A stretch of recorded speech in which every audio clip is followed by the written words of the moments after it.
इस घर में मैं आई थी शादी होके।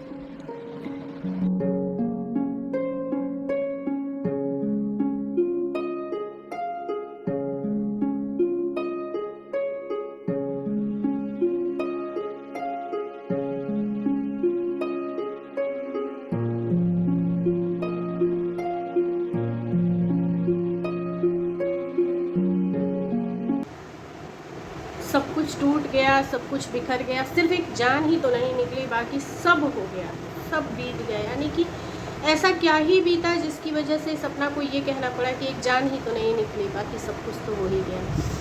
ये बातें थी एक ऐसी लड़की की जिसने उस परिवार में सिर्फ और सिर्फ तकलीफ़ झेली है, सिर्फ और सिर्फ दुख ही देखा है। उस लड़की की तकलीफ़ थी उस घर को छोड़ने से पहले, लेकिन क्या उस घर के लोगों पे रत्ती भर का भी असर हुआ है, रत्ती भर का भी फ़र्क पड़ा है?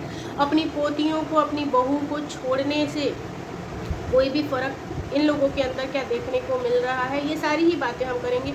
और क्या जो अंशु को हटाने का इनका डिसीज़न था सिर्फ और सिर्फ सपना को कमज़ोर करने के लिए था, या बात कुछ और है? या फिर ये अंशु को इसलिए इन्होंने हटाया कि अंशु अगर हट जाएगी तो सपना कमज़ोर हो जाएगी और हमारे ही कदमों में गिर के हमारे साथ ही रहेगी, तो अंशु को यहाँ से हटा दो। या अंशु को सिर्फ हटाया है या अंशु की वापसी फिर होने वाली है? सारी ही बातें हम आज की वीडियो में करेंगे। So hello everyone, welcome back to my channel. तो कल जब सपना की वीडियो आई तो बहुत सारे क्वेश्चंस छोड़ के गई। ऐसा क्या हुआ कि अंशु को अचानक हटाना पड़ा? उस अंशु को जिसके साथ हमेशा ये परिवार खड़ा रहा, 4 साल की छोटी सी अंशु को लेके आए थे और इन्होंने अंशु को बड़े प्यार से पाला पोसा बड़ा किया।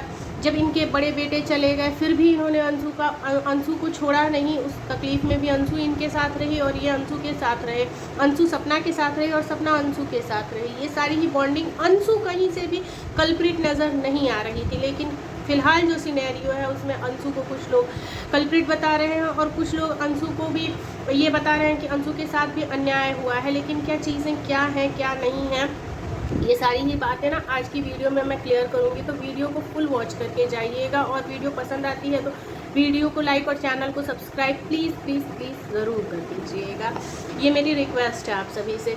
तो देखिए फ्रेंड्स, जब इन लोगों की बात हम करें जिन लोगों ने सपना को इतनी तकलीफ़ें दी और इतनी तकलीफ़ें दी, और भगवान ने भी उस बेचारी लड़की के साथ बहुत अत्याचार किया, बहुत अन्याय किया, और उस लड़की को इतनी सारी तकलीफ़ें दी कि एक इंसान जिसे वो पति मानती थी वो उससे जानवरों की तरह व्यवहार करता था, जानवरों की तरह मारना पीटना। पति का काम सिर्फ अपनी पत्नी के साथ थोड़े समय स्पेंड कर लेना और उससे उनको बच्चा हो जाए, सिर्फ इतना ही पति का प्यार नहीं होता है। पति का प्यार तो वो होता है जो पूरा परिवार, पूरी दुनिया अगर अगेंस्ट खड़ी है ना और पति का साथ है तो औरत कुछ भी कर लेती है, किसी भी सिचुएशन से अपने आप को बाहर निकाल लेती है। लेकिन जब वो पति ही हैवान बन जाता है, जब वो पति ही इस स्तर तक जुल्म करता है कि ज़िंदगी नरक से भी बदतर हो जाती है, तो ये समझ में नहीं आता कि इससे मेरी शादी हुई ही क्यों है। लड़की ये सोचने पे मजबूर हो जाती है कि क्या मेरी शादी इससे इसीलिए हुई है कि मैं सारी तकलीफ़ें ही देखूँ।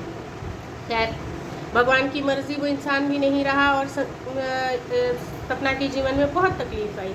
पति कैसा भी पति है, भला है बुरा है जैसा भी है, भारतीय औरतों के लिए उनका पति देवता है। यही हमें सिखाया जाता है बचपन से और यही हमारी थॉट होती है, इसी थॉट पे लड़कियां चलती भी हैं। लेकिन ये थॉट कहाँ तक सही है?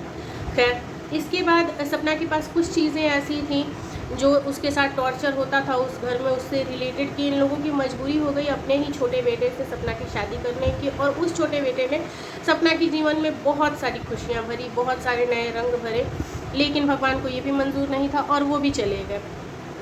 अब जब मैं इतनी स्टोरी इसलिए सुना रही हूँ ना कि चीज़ों को अच्छे से समझा जा सके। जब दूसरा लड़का सपना का क्या बोलते हैं, सपना की हिम्मत बन के सपना के साथ खड़ा रहा और अंशु साथ के साथ खड़ी थी, तो सपना के 2 पिलर्स थे जो सपना को पूरी मजबूती दे के, सपना को सहारा दे के आगे बढ़ा रहे थे। लेकिन राजवीर भाई के रूप में ये पिलर पहले ही गिर गया। तो सपना की मजबूती सिर्फ और सिर्फ अंशु थी और अंशु ने सपना को इस तरीके से संभाल रखा था कि राजवीर भाई के जाने के बाद सपना डगमगाई ज़रूर थी, सपना कमज़ोर ज़रूर पड़ी थी, लेकिन वो पूरी तरह से टूटी नहीं थी। और सपना को टूटने नहीं दिया था अंशु ने पूरी तरह से सपना को संभाल के रखा था। हालांकि अंशु के फैमिली वाले यानी कि जो अंशु के पापा हैं, अंशु की माँ है, माँ को मैं इंक्लूड नहीं करूँगी क्योंकि सपना ने खुद जब अंशु की माँ का नाम नहीं लिया है तो हम कोई नहीं होते हैं उसकी माँ का नाम लेने वाले। लेकिन अंशु के पापा से रिलेटेड जो भी बातें सपना के चैनल पे आई कि किस तरीके से उन्होंने सपना को उसके कैरेक्टर को लेके जस्टिफाई किया, कैरेक्टर को लेके टारगेट किया और ये सारी बातें करी और ये कहा कि ये तो चली जाएगी, भाग जाएगी, ये करेगी, वो करेगी, ब्ला ब्ला ब्ला, फलाना ढिमका, और ये इस परिवार की सगी नहीं होगी, तब भी अंशु अपने फैमिली का साथ न देके सपना का साथ देती है। मतलब कि अंशु सबसे स्ट्रॉन्ग पिलर थी सपना के लिए। अगर सपना को किसी ने गिरने से बचाया तो वो थी अंशु। अंशु ने सपना को पूरा इस तरीके से संभाल के रखा था, कहीं से भी डगमगाने नहीं देती थी सपना को। सपना जब भी कमज़ोर पड़ी, सपना जब भी हॉस्पिटलाइज हुई, सपना जब भी बीमार पड़ी, सपना के बच्चे बीमार पड़े, तो एक ही इंसान हमें दिखता था, वो थी अंशु, जो सपना के साथ पैरेलल खड़ी थी। तो इन लोगों की बेकार सोच या चालबाज सोच ये थी कि पहले अंशु को यहाँ से हटाओ। अब क्या इन्होंने अंशु को हमेशा के लिए हटाया है? तो जहाँ तक मुझे लगता है, मैं जहाँ तक अज्यूम करती हूँ कि जो औरत अपने बच्चों को खोने के बाद भी अपने भाई से रिश्ते ख़त्म नहीं कर पाई, जिस औरत का बेटा चला गया और उसकी बहू पे इस तरीके के एलिगेशंस लगे कि बहू चरित्रहीन है, किसी के भी साथ भग जाएगी, परिवार को छोड़ देगी, ये करेगी, वो करेगी, वो ये ऐसी बातें निकालने वाले भाई को जब वो उस टाइम पे नहीं छोड़ पाई, तो इस टाइम पे वो अपने भाई से संबंध ख़त्म करेंगी, ख़राब करेंगी, ये तो चलता है, लेकिन ख़त्म कर लेंगी। ये बातें बहुत हद तक डाइजेस्ट नहीं हो रही हैं। तो इनके अपने भाई के साथ यानी कि अंशु के पापा के साथ संबंध ज़रूर से ज़रूर चलेंगे। इसकी तो मैं मतलब मुझे ऐसा लगता है कि हाँ, ये संबंध ज़रूर से चलेंगे। आगे भविष्य के गर्त में क्या है ये कोई भी नहीं जानता है, लेकिन मुझे जो लगता है कि ये संबंध ज़रूर चलेंगे। और चूँकि अंशु की जो पढ़ाई लिखाई है वो सब कुछ इनके घर से ही हो रही थी, तो ऐसे में मिड टर्म में तो अंशु की पढ़ाई को भी ये डिस्टर्ब नहीं कर सकते हैं। तो फिलहाल अंशु को हटाना सिर्फ और सिर्फ एक चाल थी कि अंशु को हटाओ और इस लड़की को कमज़ोर करो, गिराओ, चरणों में गिराओ। लेकिन पता है, जब एक जुल्म की इंतहा कह लीजिए, तकलीफ़ की इंतहा कह लीजिए, जब वो हो जाती है ना, तो उसके बाद इंसान बर्दाश्त नहीं करता है। उसके बाद वो अपने डिसीजंस ले लेता है और उसे पता होता है कि जब सब कुछ मुझे ही करना है, यहाँ कुछ मेरा है ही नहीं। सपना को इन्होंने कुछ भी नहीं दिया है, कुछ भी नहीं। इवन सपना के हस्बैंड की जो कमाई हुई प्रॉपर्टी थी उस पर तो एक वाइफ का ही अधिकार होता है। और यहाँ मैं सपना से ये भी बोलना चाहूँगी कि प्लीज़ अपना अधिकार छोड़ने की गलती मत करना, बिल्कुल भी मत करना। और वो भी ऐसे लोगों के लिए जिन लोगों को अपनी पोतियों से प्यार नहीं है। बहू से प्यार नहीं है, चलता है, बहू बहुत बेकार होगी, बहू ने बहुत सारे जुल्म सितम ये सब बने ड्रामेबाजी सब कुछ की होगी, सब कुछ मान लेते हैं। उन छोटी बच्चियों ने क्या किया है? तो उन छोटी बच्चियों को आप टारगेट नहीं कर सकते।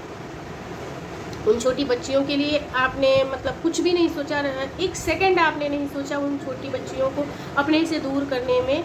तो फिर ऐसे लोगों के लिए वो प्रॉपर्टी जो आपके हस्बैंड ने बहुत मेहनत से कमाई है, जिस पे आपकी बच्चियों का अधिकार है, वो उनका हक है, अपना हक कभी भी नहीं जाने देना, ये गलती नहीं करना। और बाकी तो ये आगे अंशु आती है नहीं आती है ये आने वाले टाइम में पता चलेगा। बिकॉज अंशु को भी इन्होंने चैनल दिलवाया है। चैनल्स की भी जब बात हुई थी ना, तो इन्होंने कहा था 4-4 चैनल्स ये चलाती है, 4-4 चैनल्स ये चलाती है। तो इस तरीके से करके इन्होंने अंशु को चैनल भी दिलवा दिया।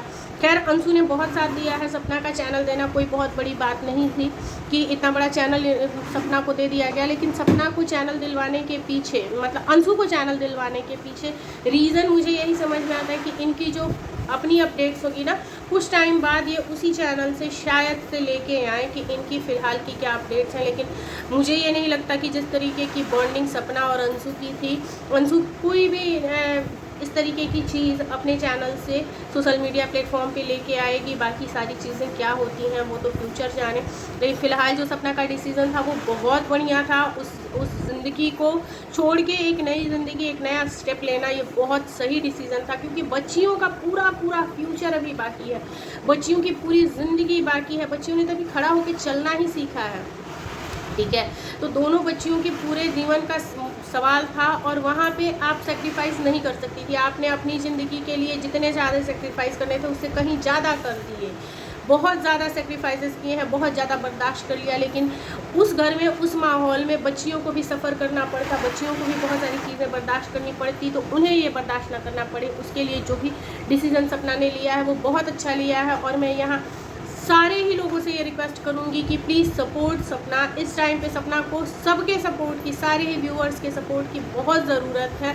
तो सपना को जितना ज़्यादा से ज़्यादा हो सके सपोर्ट किया जाए, सपना का साथ दिया जाए। सपना आप स्ट्रॉन्ग बन के रहो, प्लीज़ स्ट्रॉन्ग। हम छोटे छोटे ही हैं लेकिन हम सब आपके साथ हैं, और आपकी हिम्मत, छोटी छोटी हिम्मत बनने की कोशिश करेंगे और बन के रहेंगे। चलिए फ्रेंड्स, मिलते हैं हम नेक्स्ट वीडियो में। Till then take care, bye bye.